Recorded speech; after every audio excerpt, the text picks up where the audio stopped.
Sveiks, Game Changer Latvija! Šodien ierakstu jums ļoti interesantu video, kuru es domāju, kurš visiem būs par labu. Šodien pastāstīšu jums par to, kā vispār, ko darīt, kad viss iet pret tevim. Reāli, tagad mums, ja tā izstāstīt bišķiņi, mums arī ir te ar mebelēm, nekas neiet kopā. Šodien atveda galdu, viņš suda gabalos. Vajadzēja izsūtīt atpakaļ.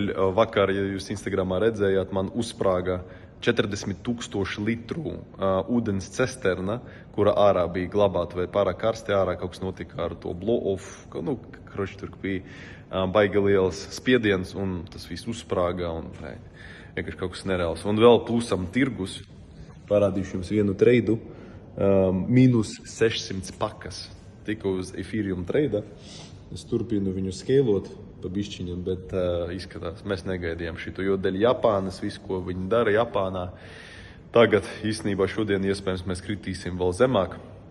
Un viss mans portfels esmu pazaudējis pa pēdējām 3 nedēļām esmu pazaudējis aptuveni 7 miljonus. Pa 3 nedēļām 7 miljonus. Tie ir 300 štukas dienā, vienkārši mīnus. Protams, kā no kaut kurienes tas bija atnācis, tas ir aptuveni 35% no manā kripto portfolio. Tā kā, protams, tā nav puse, tas nav viss, tā nav totālā likvidācija un tā tālāk. Bet 7 miljoni vienkārši pa 3 nedēļām, sit pa sirdi. Un jebkuram cilvēkam sitīs ļoti stingri pa sirdi. Zini, kā tu ar to visu nodarbojies, tu to naudu pelni, tu viņu liec klāt kopā un tu tā analizē un tev maksā analītiķiem un šito. Un dažreiz sanāk viss vienkārši perfekts. Atceros, bija tādas dienas, kad es biju pelnījis pāri par 1 miljonu vienā dienā.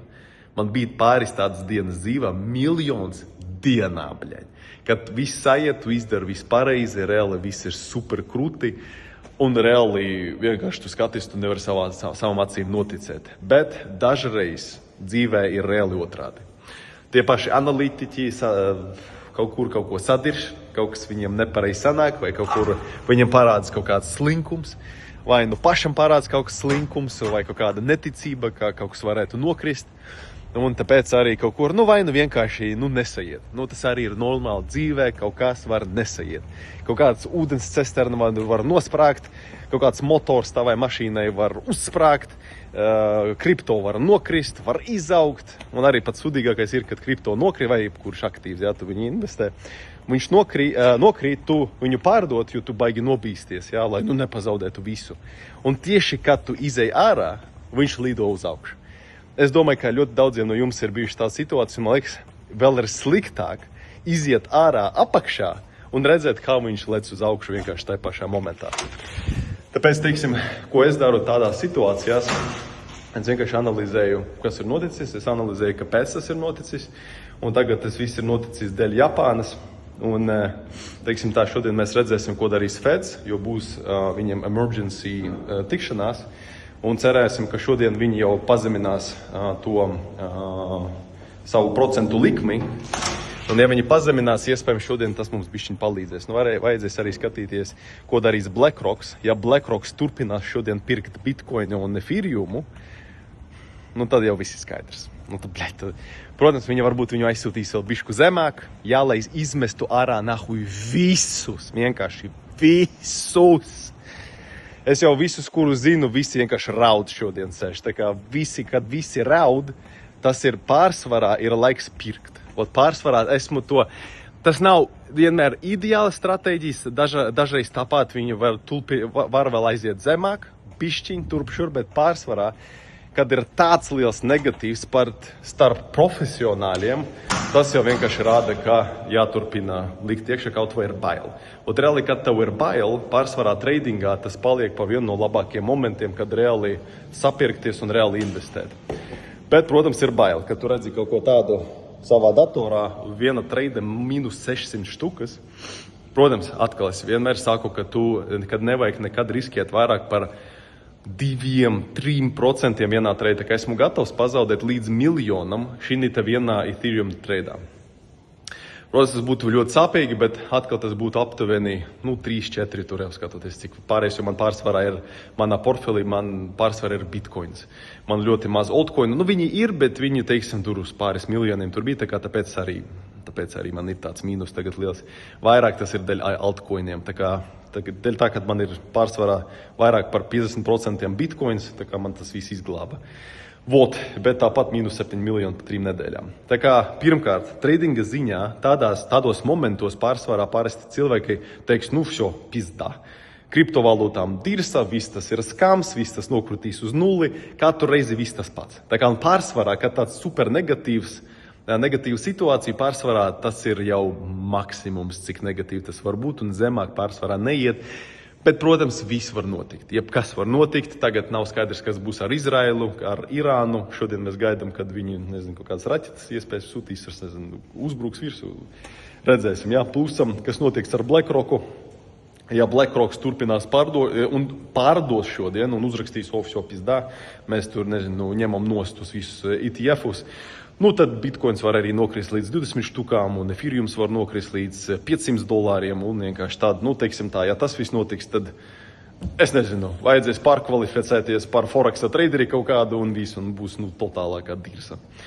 Bet, diez vai tas notiks, jo, kā es uz to skatos, BlackRocks, viņš arī, viņš jau ieguldīs, cik pēc ETF-iem jau miljardus. Labi, BlackRockam tas nav tik daudz, bet tikpat, viņi reklamē tos visus produktus saviem investoriem un saka, liekat iekšā, un lai ko. Viņi nezināja, ka kaut kas notiks Japānā, bet, protams, viņi zināja. Tā kā viņiem bija tā informācija, kuras, teiksim, nebija parastiem cilvēkiem, un arī pat man tādas informācijas nebija. Tur jābūt BlackRockam, lai kaut kā tāda informācija tev būtu. Un, teiksim, un arī Ethereum viņi pirka ļoti agresīvi. Tāpēc es gribu redzēt, ko būs šodien. Vai viņi pirks šodien, vai nepirks. Tā kā ja viņi pirks, es vienkārši palielināšu savu treidu un vienkārši izmantošu to kā vienu no lielākām iespējām. Tā kā, ar ko es gribēju padalīties šī video, ir pirmais, kad nevienmēr viss dzīvē iet ideāli, kā tu gribi, nevienmēr, pavisam. Un jo augstāk tu kāp, jo tev ir jābūt gatavam lielākām problēmām. 3 nedēļas -7 miljoni dolāru. Tā kā tāds jautājums, visi man bieži vien saka, Tomas, ja es gribētu dzīvot kā tu, es gribētu šita. Tu esi gatavs? Reāli, iedomājies, tu tur sēdi, tev ir, teiksim, šodien tev ir 30 miljoni čista kriptovalūtās, un nākamajā dienā, pēc pāris dienām, tev jau 20. Tu esi gatavs? Tādām šūpolēm, turp šurpu. Es tev varu tā teikt, ja tu dzīvē kaut ko ļoti ātri gribi sapelnīt un sadarīt, principā tas vienmēr vismaz kaut kādā ziņā būs saistīts ar kaut kādu risku. Un pārsvarā, es jums tā teikšu, tie riski būs vienmēr ļoti augsti. Vienmēr. Ja tu gribi aiziet uz kaut kurieni ātri. Tā kā un ir tas jautājums, daudz cilvēki, viņi reāli grib to rezultātu, viņi grib dzīvot tur šitā, viņi grib dzīvot mega mansionā ar tādu peldbaseinu, ar 900 gelentvagenu tur un ar to visu un miljoniem dolāru, bet vai cilvēks ir gatavs uzņemties to atbildību, kura nāk ar visām tām lietām? Jo nav nekā visi tā skatās Instagram, viss tik smuki, jo skaties, kādas viņam ir pulkstenīts, skaties, kāda viņam mašīnīte. Cik daudz aiz tā visa stāv? Kaut kādas arī negulētās naktis. Vienkārši momentiem ir tā, ka tu vienkārši gulēt nevari, ka vienkārši jāpaņem, jāuzpīpē tur zālīti kaut kāda, bet, ne Dubajā, protams, bet, ka tāpēc arī bieži vien brauku uz Ameriku, gribējās kaut kā reloadoties, tad jau sēdi, ka vienkārši uzpīpē un tad jau ej gulēt, bet tas ir tāds rezervu variants, ka ir tādi momenti, ka reāli ir, sāpīgi. Reāli tagad, man ir prieks, kad viss tas notiek -7 miljoni.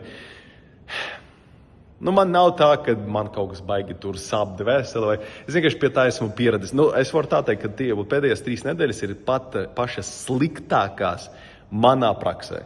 Jo, tagad mēs ļoti daudz naudas esam nopelnījuši, un ļoti daudz tās naudas bija ieguldīts, un, protams, kaut kādi mēs rādījām nereāls plus, vienkārši miljonu. Es pirku bitcoin pa 15 štukām, pļāviens.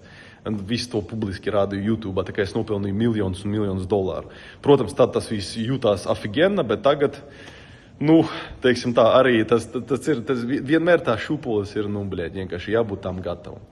Bet pats galvenais, kas, piemēram, man palīdz tādās situācijās, kad kaut kas ir sarežģīts, kaut kas nesaiet, kā tu gribētu, un kaut kas reāli sāpīgs, es jums varu godīgi pateikt, ka mindsets un viss tas, par ko es biju runājis iepriekšējos video, reāli mani glābi. Jo, teiksim, protams, pārsvarā, ko cilvēki dara? Viņi sāk lietot narkotikas, viņi sāk lietot alkoholu, tabaku, viņi tur sāk ēst pizzas, burgerus, jo vienkārši aizēst tā sāpes. Un es to saprotu, tāpēc arī ļoti daudz ir cilvēki, kuriem ir atkarības tieši dēļ tādām lietām, ka viņiem iekšā sāp. Vai nu viņam kaut kas nesagāja, vai vienkārši viņam nav iekšā sevī ticības, vēl kaut kas, un viņi vienkārši aizvieto to kaut kādu laimi iekšā ar kaut kādām sintētiskām lietām. Un tā ir liela problēma. Un vai nu man ir tāda griba, teiksim, es esmu 10 gadus no savas dzīves nopīpējis cigaretes. Un, teiksim, jau kaut kādus 2 gadus, maksimums, ko varu uzpīpēt, tas ir kaut kāds tur, es nezinu, cigāri, varu tur cigāru turp šurp uzpīpēt. Vai nu man gribās aiziet tagad nopirkt sev paceņu Marlboro un pasēdēt, papīpēt un kaut kā vismaz atpūsties no tās visas situācijas, lai te nesēdēt, nedomāt, mēs te ar visu komandu sēžam, domājam tur, un visu komandu tagad, kuram pa visu pasaulē ir Dubais office sēžam, jau domājam vienkārši, kas notiek, ko darīt, tā tālāk. Vot, vai man ir tāda griba, teiksim, aiziet un, sākt pīpēt atkal. Nu, momentiem ideja tāda parādas, bet man uzreiz, kad tādas idejas parādas, es daru savu ciklu. Un mans cikls ir tagad, kad pabeigšu to visu filmēt, aiziešu tagad reloadošos pilnībā, varbūt pagulēšu stundiņu, jo vienkārši, kad tu tādā stresā esi, tur nav nekāds jēgas turpināt, tikai sirdsriek var dabūt. Vot, tā kā meditācija, pareiza ešana, šodien pārēdu steak and eggs, no rīta steiks, ar bišķiņu salātu, lai kaut kādu fiberu dabūtu arī olas, un lai tev ir pareizs ēdiens iekšā. Bieži vien, kad cilvēki ir stresā, viņi neko neēd, viņi neguļ, un tad paliek tikai sliktāk. Kad ir kaut kāds stresains moments, tev pareizi jāpaēd, tev ir jāatpūšās, tev ir jāizguļās, kad kaut vai tas var būt ļoti sarežģīti. Un es tagad saku to kā cilvēks, kurš pazaudēja 7 miljonus pa pēdējām 30 dienām. Tā kā man var ticēt, kad es par to runāju.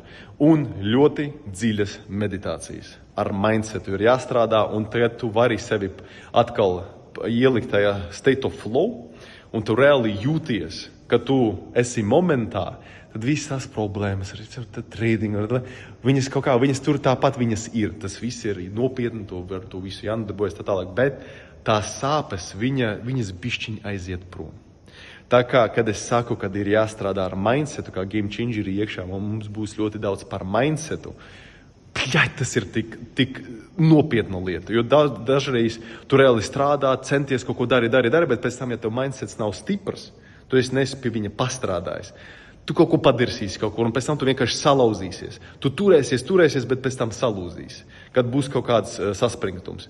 Un viņš būs.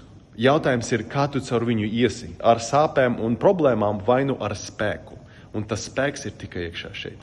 Tā kā gribēšu to visu padalīties ar realitāti, kā tas viss notiek, kā tas viss ir. Un pārsvarā, kad jo augstāk tu ej, jo sāpīgāk krist.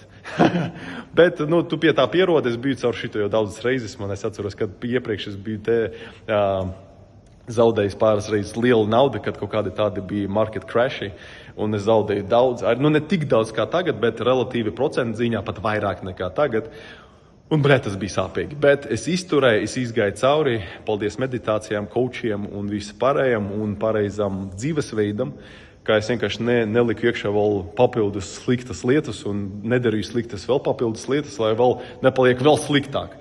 Jo tas viss vienmēr ar tām visām sintētiskām lietām, tas vienmēr ir short term. Vienmēr.